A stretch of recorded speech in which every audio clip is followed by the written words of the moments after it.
देखो बच्चों, हम लोग पढ़ेंगे रैशनल नंबर। रैशनल नंबर में सबसे पहले, इसको जानने से पहले हम लोग कुछ अदर नंबर्स को जानेंगे। सबसे पहले नेचुरल नंबर की हम बात करेंगे। तो इस नेचुरल नंबर में देखिए कि ऑल काउंटिंग नंबर, जैसे किसी की भी हम काउंटिंग शुरू करते हैं तो स्टार्ट कहाँ से होता है, 1 से। तो हमारे जो काउंटिंग नंबर्स होते हैं वो नेचुरल नंबर कहलाते हैं। इसके बाद आता है होल नंबर। होल नंबर में क्या होता है कि set of the natural number, natural number का सेट और उसमें जीरो इंक्लूड हो जाए तो उसको हम लोग कहेंगे होल नंबर। ये हमेशा कंप्लीट होता है, जैसे कभी भी फ्रैक्शन या डेसिमल या कुछ ऐसा नहीं होगा। उसके बाद थर्ड नंबर आता है इंटीजर। इंटीजर में क्या होता है, can integers is a number that has no fractional part and no digits after the decimal part. कहने का मतलब है कि डेसिमल के बाद कोई पॉइंट नहीं होना चाहिए, डेसिमल के बाद भी कोई डिजिट नहीं होना चाहिए, नहीं कोई फ्रैक्शन होना चाहिए किसी नंबर में। जैसे पूरा का पूरा एकदम पूर्ण संख्या हो, जिसको हम लोग कहेंगे इंटीजर। और इंटीजर ये 3 टाइप्स के होंगे, एक पॉजिटिव, नेगेटिव और जीरो। देखिए ये पोर्शन जो आपका है वो नेगेटिव है, ये पोर्शन पॉजिटिव, और ये के बीच में जो है वो जीरो इंटीजर है। अब इसके बाद हम लोग पढ़ेंगे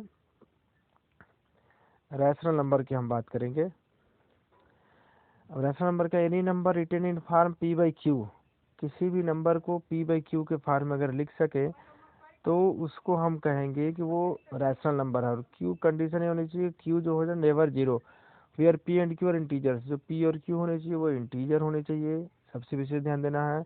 और दूसरा जो सबसे ध्यान देना है आपको कि जो क्यू की वैल्यू आपकी होनी चाहिए वो हमेशा क्या होनी चाहिए, कभी भी जीरो नहीं होनी चाहिए। जीरो के अलावा कुछ भी हो, बस ये ध्यान रखना है कि जीरो का नेगेटिव इंटीजर हो चाहे पॉजिटिव इंटीजर। जैसे कुछ एग्जांपल लिया हमने, जैसे 2 3 5।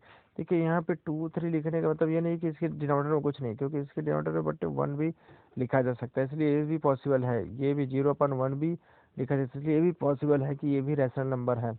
अब रैशनल नंबर की कुछ प्रॉपर्टीज होती हैं, जिसमें क्लोजर प्रॉपर्टी है, एसोसिएटिव प्रॉपर्टी है, कम्यूटेटिव प्रॉपर्टी है, एडिटिव इनवर्स है, मल्टीप्लिकेटिव इनवर्स है, और उसके बाद additive identity, multiplicative identity, distributive property, बहुत सारे ऐसे प्रॉपर्टीज हैं। सबके बारे में हम लोग 1 बाई 1 डिस्कस करेंगे। तो सबसे पहले हम लोग क्लोजर प्रॉपर्टी के बारे में डिस्कस करते हैं कि क्लोजर प्रॉपर्टी क्या है। देखिए क्लोजर प्रॉपर्टी में क्या है, किसी टाइप का एक नंबर हो, जैसे अगर हमने होल नंबर लिया तो होल में अगर होल को ऐड करें तो रिजल्ट भी हमारा होल ही आना चाहिए, तब तो हम कहेंगे कि वो क्लोजर प्रॉपर्टी को सेटिस्फाई कर रहा है। अगर हमने रैशनल को लिया तो रैशनल के साथ रैशनल को ऐड करें तो रिजल्ट रैशनल आए, तब हम कहेंगे कि रैशनल नंबर क्लोजर प्रॉपर्टी को होल्ड कर रहा है।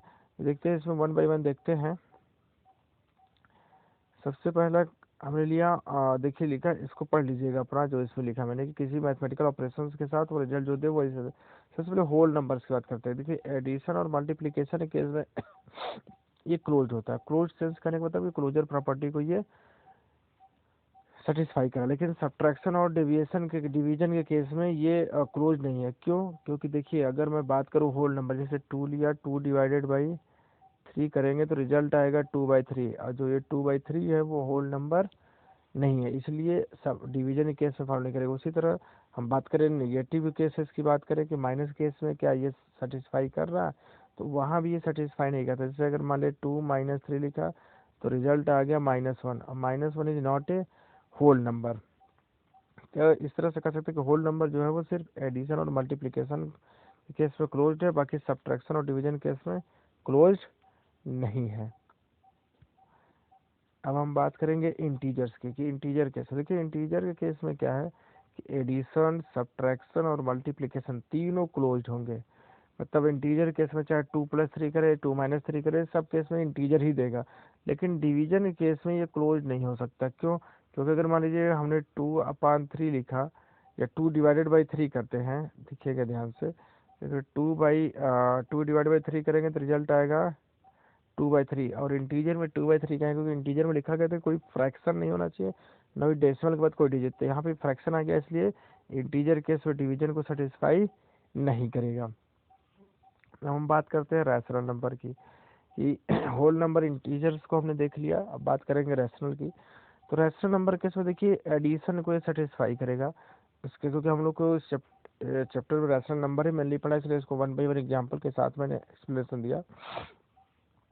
कि 8/5 देखिए एक रैशनल मैंने लिया, -2/5 को रैशनल, दोनों को जोड़ने को रिजल्ट जो है 6/5, ये भी रैशनल है। That means we say that the addition is the closed for rational number. इसी तरह सब्ट्रैक्शन के केस में देखिए ये भी लिखा रिजल्ट क्लोज्ड। देखिए यहाँ भी एक लिया मैंने, रैशनल ही लिया और ये रिजल्ट भी रैशनल आया, तो उस कंडीशन में हमने क्या कहेंगे इसको, कि दिस इज क्लोज। बात करते हैं मल्टीप्लिकेशन की। देखिए मल्टीप्लिकेशन के केस में भी यही चीज़ है कि एक यहाँ रैशनल लिया, एक यहाँ रैशनल लिया और एक रिजल्ट भी हमारा रैशनल है, then we say that the multiplication है आल्सो क्लोज। लेकिन हम बात करें जब डिवीजन की, देखिए डिवीजन के कंडीशंस में क्या होता है, ये नॉट क्लोज दिया है। डिवीजन के केस में नॉट क्लोज का मतलब यह है कि ये रैशनल नहीं आया रिजल्ट में। देखिए दो एग्जांपल मैंने यहाँ पर सपोज किया, हर में तो एक ही किया था कि एक केस में देखिए यहाँ रैशनल आया, लेकिन दूसरे केस में देखिए डिनोमिनेटर में जीरो आ गया, क्योंकि हम लोग को रैशनल की कंडीशन थी कि डिनोमिनेटर नेवर जीरो होना चाहिए। तो इस केस में ये सेटिस्फाई किया, लेकिन इस केस में सेटिस्फाई नहीं किया। तो हम ये तभी इस फार्मूले को कह सकते हैं 100% ट्रूली जब ये ऑल केसेस को सेटिस्फाई करे।